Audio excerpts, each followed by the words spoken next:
Halo, selamat sore para netizen, sobat SKK, Bapak Ibu, dan pemerhati isu-isu keluarga yang berbahagia. Selamat datang kembali di Bibir, bincang-bincang ringan SKK, satu cerita, sejuta rasa. Masih di topik yang sama, di topik ketiga, yaitu apakah saya cerdas secara emosional? Kita masuk di episode kedua. Bagaimana cara mengembangkan kecerdasan emosi itu? Setelah kemarin kita tahu tentang kecerdasan emosional dan juga apa saja hal-hal yang bisa meningkatkan kecerdasan emosional, sekarang bagaimana nih cara mengembangkannya? Nah, tanpa berlama-lama lagi, kita akan berjumpa lagi dengan narasumber kita yang masih setia dan masih semangat untuk berbagi dengan kita, yaitu Ibu Rosa. Halo Ibu Rosa, selamat sore Ibu. Halo Tere, selamat sore Tere dan Bapak Ibu, para sahabat ketemu lagi dengan kami berdua di acara Bincang-Bincang Ringan SKK Santa Ana. Nah, kalau 2 minggu lalu Bapak dan Ibu sudah diperkenalkan pentingnya kecerdasan emosi, bahwa IQ, kecerdasan intelektual itu penting, tapi ada yang lebih penting lagi. Jadi seperti gunung es ya, iceberg gitu ya, yang di permukaan yang kelihatan IQ, jangan lupa yang di bawah lautan ini. Ada 5 aspek, yaitu yang pertama adalah memahami diri. Penting sekali untuk melihat siapa kita, apa saja emosi kita. Lalu bagaimana kita memotivasi diri, dan bagaimana kita mengelola diri. Lalu yang komponen kedua yang besar adalah bagaimana kita memahami siapa orang lain, nggak cuma diri sendiri. Kita gunakan empati. Empati. Dan akhirnya bagaimana memiliki keterampilan sosial. Kita Ya, lanjut sekarang ya, Tere ya, ya, untuk silakan yang Ibu. berikutnya. Baik, di episode kedua ini, Bapak Ibu, para sahabat sekalian, kita bincang-bincang lagi, kita bicara bagaimana mengembangkan kecerdasan emosi kita. Coba kita lihat satu persatu, ya. Jadi kalau 2 minggu lalu kita bicara juga ada satu video menarik ya tentang Bing Bong yang mau dihibur sama Joy karena kehilangan roketnya itu, ternyata yang pandai memahami, walaupun namanya sadness ya, karena itu emosi ya, sadness mau mencoba memahami kesedihan, ya perasaan down atau upset dari si Bing Bong ini. Ya, pasti sedih ya kehilangan sahabatmu. Kamu pasti punya pengalaman-pengalaman menarik sampai kamu begitu down-nya ketika si roket ini dibuang. Iya, saya punya. Nah, jadi kalau respon orang itu bisa menyatakan ulang perasaannya, itu tanda bahwa dia didengarkan dan dimengerti, gitu ya. Yuk, kita sekarang coba kembangkan, teman-teman. Yang pertama, bagaimana sih caranya kita meningkatkan self-awareness kita? Self-awareness adalah pemahaman diri. Selain tentunya apa ya, kita tahu tadi identitas kita ya, tapi juga kita perlu mengenal siapa kita dengan memahami emosi-emosi apa saja.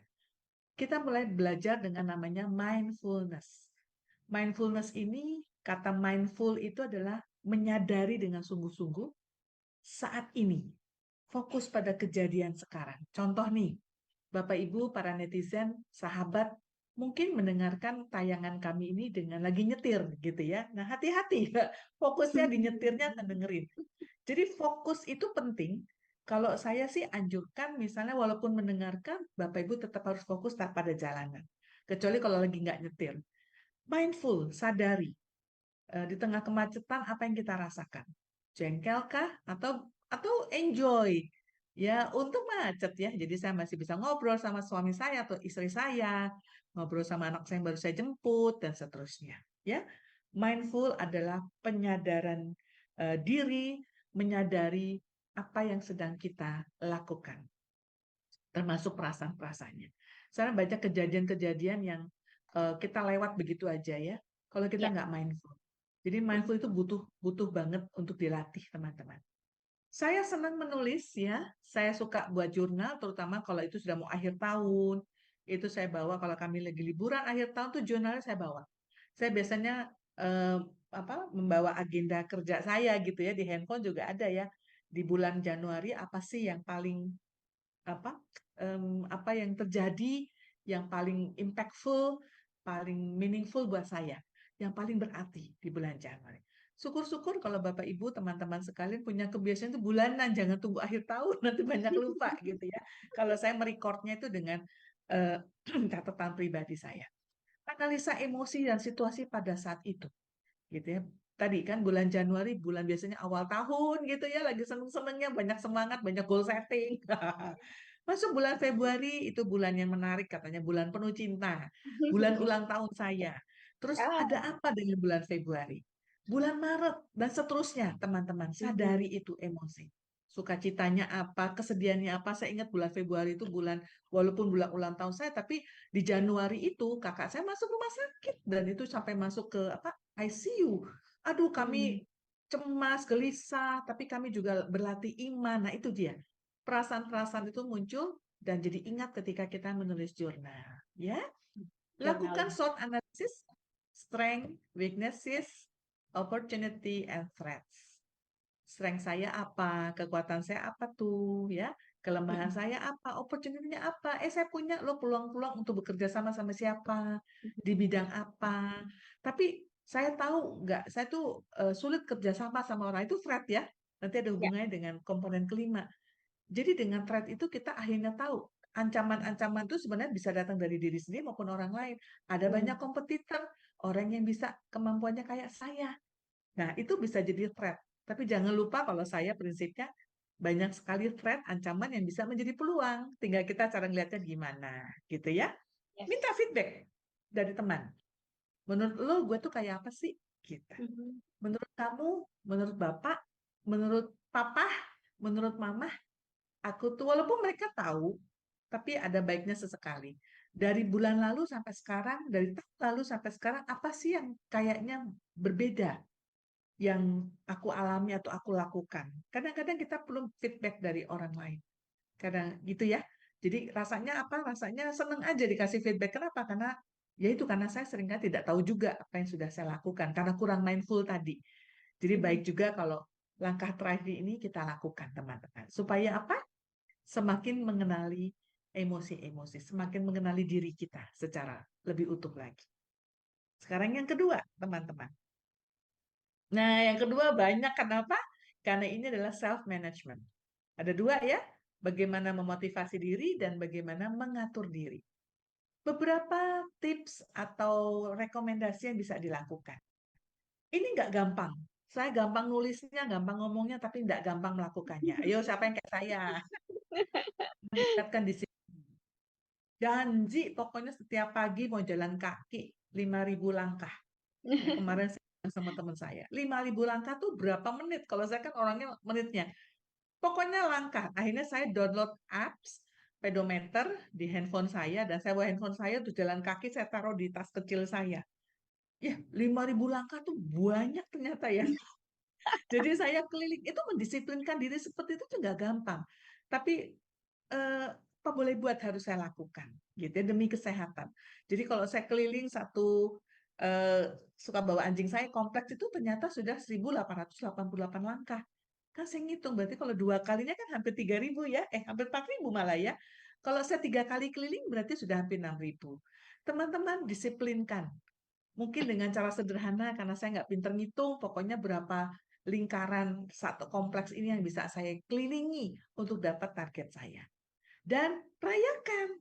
Waktu tadi saya berhasil 5.600 langkah, saya bilang sama anak saya, hari ini Mama berhasil 5.600 langkah. Rayakannya gimana? Bikin sup paling enak. Jadi saya Waduh. bilang sama anak saya, pokoknya ntar siang kita bikin sup. Ya, saya memang lagi senang masak-masak sederhana gitu ya. Dan anak saya bilang, siap Mama. Jadi kita makan sup tadi ya, kayak cemplung-cemplung itu loh, Bapak Ibu, apa sih namanya, Re? Masakan Jepang yang sederhana itu loh. Pokoknya segala macam saya tak cemplungin gitu ya. Disebutnya cemplung-cemplung. Anyway, kita buat jangka panjang rencana, tapi ini kemampuan dan keterampilan, kemampuan yang dilatih lewat keterampilan. Kalau kita bisa membuat rencana, teman-teman, saya nggak bilang harus selalu tercapai ya, tapi untuk Mhm. memotivasi diri. 5 tahun dari sekarang, usia kita berapa? Apa yang mau kita lakukan secara karir, secara relasi, secara keuangan, secara kesehatan. Itu saya sering kali dilatih sama mentor saya gitu ya. 5 tahun kelamaan. gitu ya. Tapi saya latih. Oke deh, kalau nggak bisa 5 tahun, 3 tahun. Ya, karena banyak kejadian bisa terjadi ya, tapi nggak apa-apa 3 tahun. 3 tahun tuh berarti tahun berapa tuh? Sekarang 2026 ya. Sekarang aja udah tengah tahun loh teman-teman. Silakan dilatih. Apa saja secara keuangan kita mau punya tabungan berapa? Bukan penghasilan berapa, tabungan berapa? Mau punya investasi berapa? Secara kesehatan, sekarang berat badan, lemak gitu ya, mau berapa? Eh, Secara relasi gitu ya, bagaimana hubungan saya dengan pasangan hidup saya?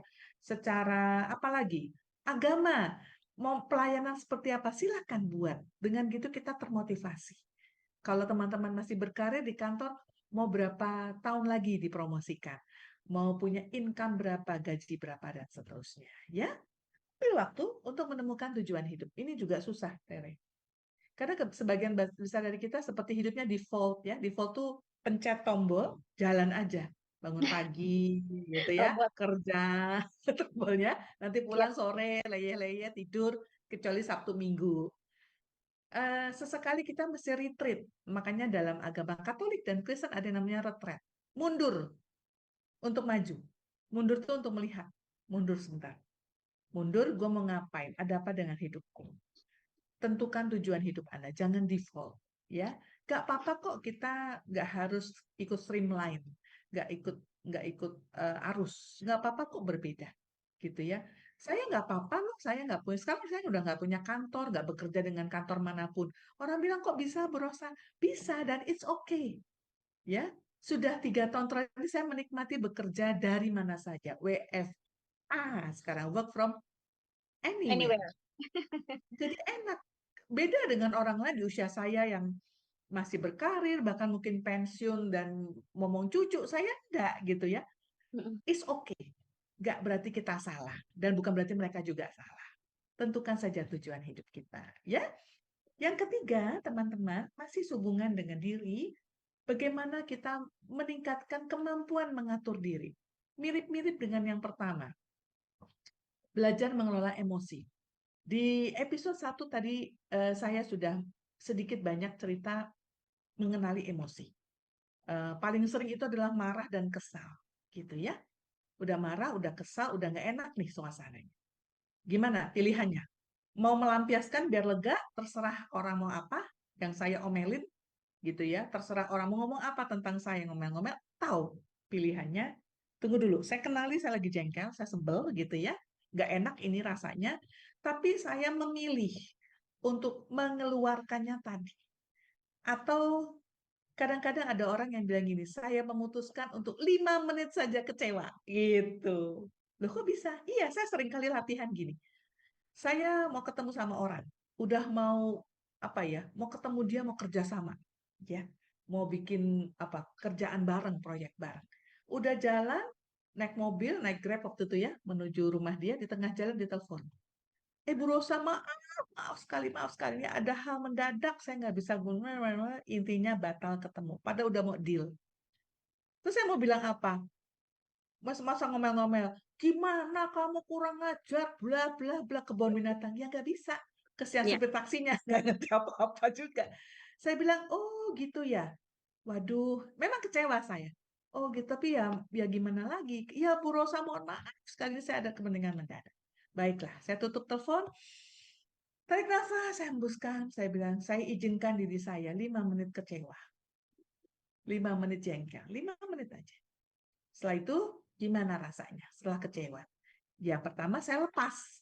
Ya, saya nggak bisa buat apa-apa. Ada yang saya bisa kontrol, ada yang saya tidak bisa kontrol. Nah, ini Ray menarik sekali, pelajaran dari mentor saya. Banyak hal di dunia ini ternyata tidak bisa kita kontrol. Yes. Jadi yang bisa kita kontrol satu, respon kita. Saya bisa Mhm. memilih merespon marah-marah, nggak mau berteman lagi sama teman saya itu, dan melupakan impian saya, melupakan kerja sama kami, tahu saya memilih untuk mengizinkan 5 menit kecewa, lalu responnya saya ganti. Baiklah, mungkin saya bisa melakukan yang lain. Saya akan bilang pada Pak Supir, Pak, nggak apa-apa masih ke tempat itu, nggak usah pulang, saya mau mampir di kafe, saya kerja yang lain. Hmm. Dan itu yang saya lakukan. Karena dia mau ketemunya di mall ya, tetap ke mall itu, saya cari kafe, Saya ngambil buku saya buka laptop saya kerja, mengerjakan yang lain. Dan ternyata lebih tenang. Dan tiba-tiba juga WA berikutnya datang dari teman saya yang lain. Bu Rosa Mhm. masih tinggal. Jadi saya mencoba mengelola emosi juga membuka pikiran-pikiran yang positif gitu teman-teman. Tuh, teknik bernafas, tenangkan diri. Ambil nafas, hembuskan, ya jangan lupa ya, bertarik nafas jangan lupa hembuskan ya, hembuskan. Gitu ya. Dan kita ambil tanggung jawab kok atas perilaku kita. Kalau kita melakukan hal-hal yang kurang nyaman atau kurang baik. Jadi ada beberapa keputusan yang salah, ya sudah. Kalau kita misalnya tidak melakukan kesalahan, orang lain melakukan kesalahan, ya tadi itu, izinkan aja kita jengkel, tapi nggak usah lama-lama gitu ya. Saya selalu bilang, saya jengkel, saya kecewa 5 menit aja. Karena itu perasaan yang normal. Di menit ke-6 ngapain? Mhm. Tarik napas panjang, mari kita lakukan yang lain. Kita rasakan hal-hal lain, kita cari hal-hal yang bisa kita syukuri. Ini gampang ngomongnya, tapi kalau dilatih bisa kok. Ya, Praktek. ada belajar mengelola Betul, butuh stres di latihan ya, situ. Bu. Ini ada hubungannya nih, Re, sama yang topik kita pertama nih, mengelola stres. Supaya apa? Supaya kita akhirnya punya cara-cara unik yang kita bisa lakukan menjadi habit ketika kita kena stres. Gitu ya. Tadi tarik Hmm. nafas. Jadi kita tidak melarikan diri ke makanan-makanan manis misalnya gitu ya. Karena itu respon stres yang default tadi tuh, yang begitu aja terjadi. Ya, tapi kita kontrol apa yang bisa kita kontrol. Baik kata-kata, baik itu tadi ya perasaan yang 5 menit aja. Beberapa kali dikecewakan orang, ya saya jengkel, saya beberapa kali saya ngomong gitu ya, tapi tidak dengan marah-marah. Kok begitu ya pelayanannya Mbak? Saya kecewa loh. Saya baru pertama kali belanja di sini. Ya mohon maaf Bu, pasti. Kalau mohon maaf tuh pasti, saya akan maafkan. Tapi ini saya harus kasih tahu dulu pada Mbak gitu ya. Ini asertif bahwa saya kecewa. Saya nggak suka dengan pelayanan seperti ini. Saya minta ditingkatkan berikutnya supaya saya jadi langganan yang lebih baik lagi. Ya Bu, saya janji, kami janji. Sih, gitu. Ya, jadi daripada, oh kamu beruntung, lu tak kasih bintang satu aja malah, tapi dia nggak tahu Paham. apa yang jadi pikiran kita kan susah juga ya. Nanti malah kesian saya jarang sekali kasih bintang 1 atau 3. Hanya untuk dia harus tahu bahwa apa yang salah, apa yang kurang gitu ya dari perspektif seorang pelanggan. Itu contoh ya teman-teman ya. Oke, coba kita masuk yang keempat. Empati, gimana meningkatkannya? Mulai dengan cara yang sederhana berpikir dari sudut pandang orang lain. Gimana rasanya ketika ini nggak mudah loh teman-teman gitu ya. Bagi peristiwa-peristiwa yang sangat tragedi dalam kehidupan orang, karena kita nggak pernah ngalamin. Kebetulan saya punya latar belakang sebagai konselor dulu, saya ingat sekali waktu pendidikan menjadi konselor itu, waktu belajar empati itu cuma bilang gini, walaupun kamu tidak pernah mengalami dan tidak harus mengalaminya, tidak berarti bahwa kamu tidak bisa mengerti apa yang orang lain alami. Ya, jadi supervisor saya bilang, kamu belum menikah waktu saya belajar S2, mengambil konseling. Tapi kamu harus membantu seorang ibu yang mengalami abuse dari suaminya. Kamu belum menikah, nggak ngerti itu kayak apa dipukulin sama suami. Tapi bukan berarti kamu harus dipukul dulu sama suami, baru kamu ngerti perasaan dia. Saya pikir benar juga ya. Makanya saya belajar untuk berempati dengan mendengarkan tangisannya. Kayak sadness itu yang di video yang saya putar 2 minggu lalu loh teman-teman. Oh gitu rasanya kehilangan sahabat yang paling dia sukai. Rocket Mhm. itu si Riley itu. Ya itu bentuk empati. Belajar mendengarkan aktif. Coba pahami. Bukan mendengar, oh dia lagi sedih. Ya udah, enggak. Gimana ya rasanya sedih ditinggal pasangan hidup? Gimana ya rasanya dipukuli sama orang yang dicintai? Gimana ya rasanya kehilangan 77 juta uang koperasi dibawa kabur sama pengurus? Kita kehilangan uang 700 ribu aja jengkelnya 77. Saya baru baca berita soalnya Tere. Itu ada satu ibu di daerah, saya lupa di daerah mana. Ibunya lugu banget gitu ya. Petani. Dia nabung di koperasi simpan pinjam 77 juta hilang. Pengurusnya kabur. Aduh, Hmm. saya merasakan kebingungan ibu itu, kemarahan, tapi saya melihat ibunya lugu sekali, lebih banyak bingungnya. Mhm. Dia mungkin putus asa karena nabung setengah mati, 77 juta tuh kan uang yang besar sekali, Banyak, ya. begitu ya.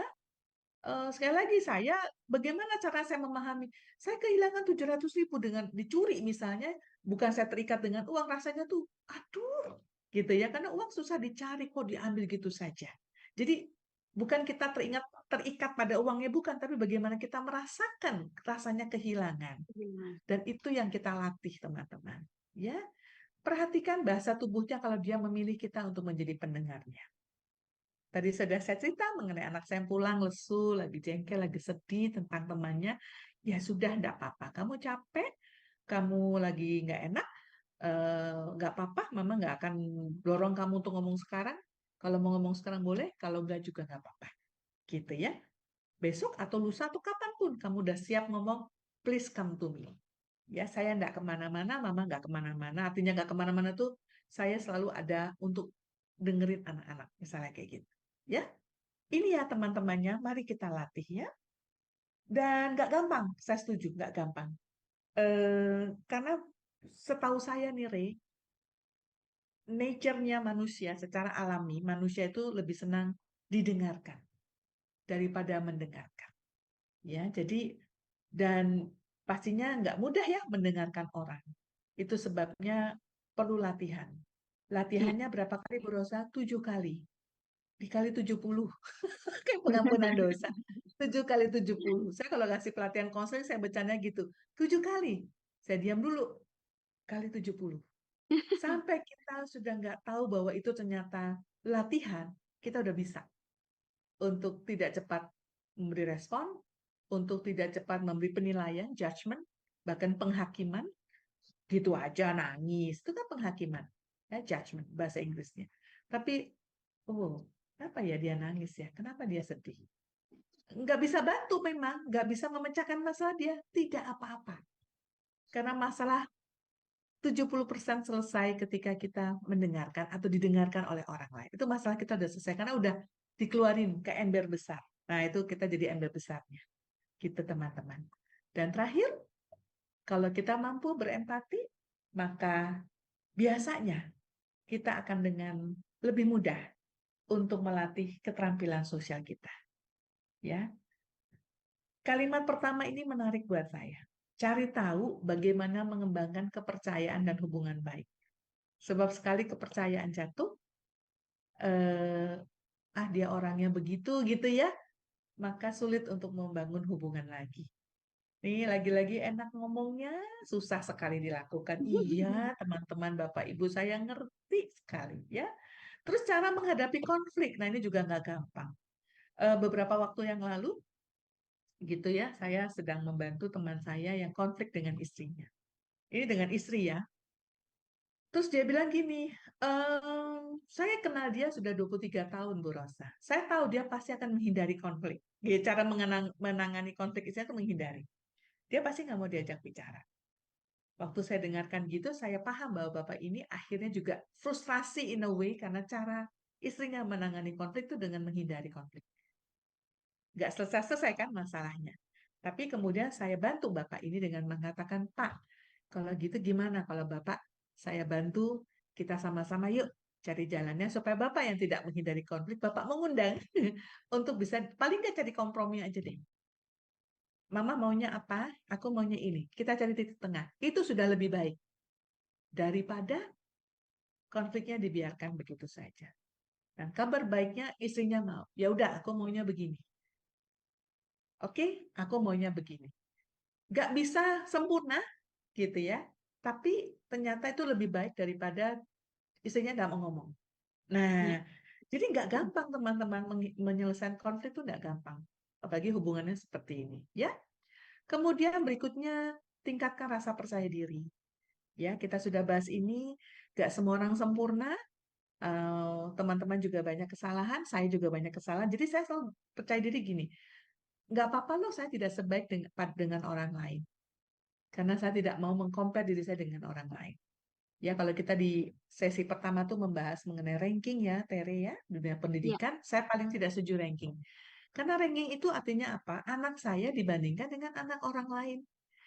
Saya senangnya tuh kalau anak saya tuh dibandingkan dengan dirinya semester demi semester, tahun demi tahun.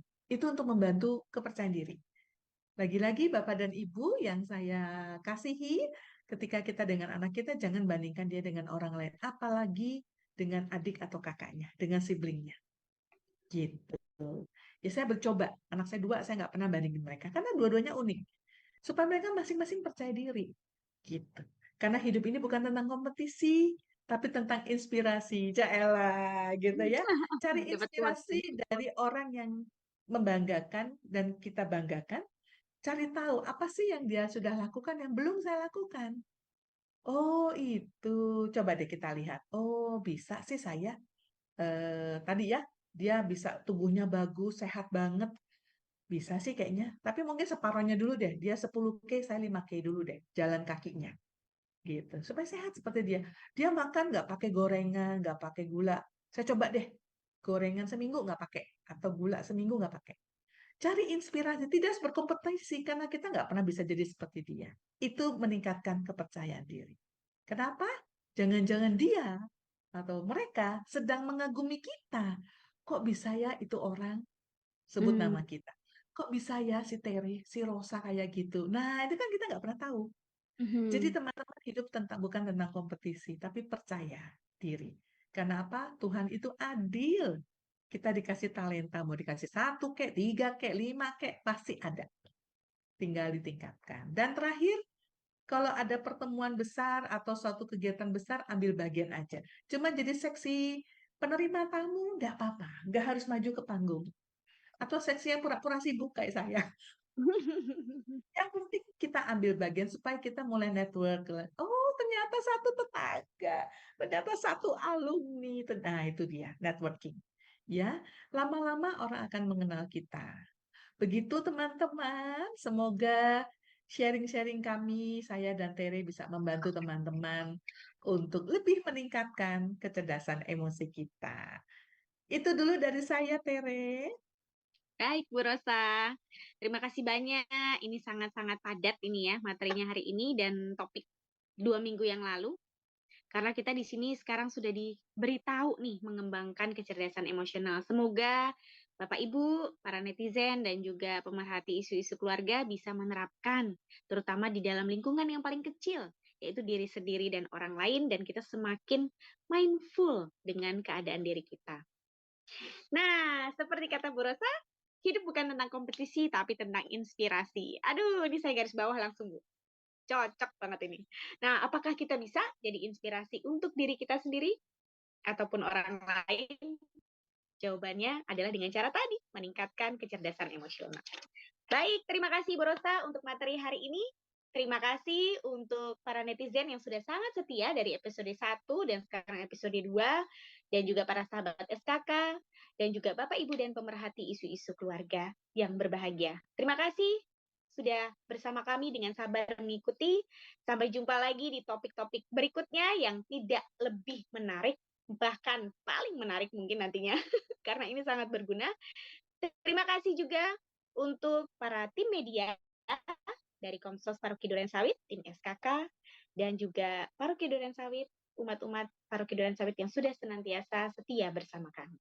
Terima kasih, sampai jumpa di Bibir, Bincang-Bincang Ringan SKK, satu cerita, sejuta rasa. Sampai jumpa lagi, Tuhan Sampai berkati. jumpa, Terima selamat sore, kasih. terima kasih. God bless you.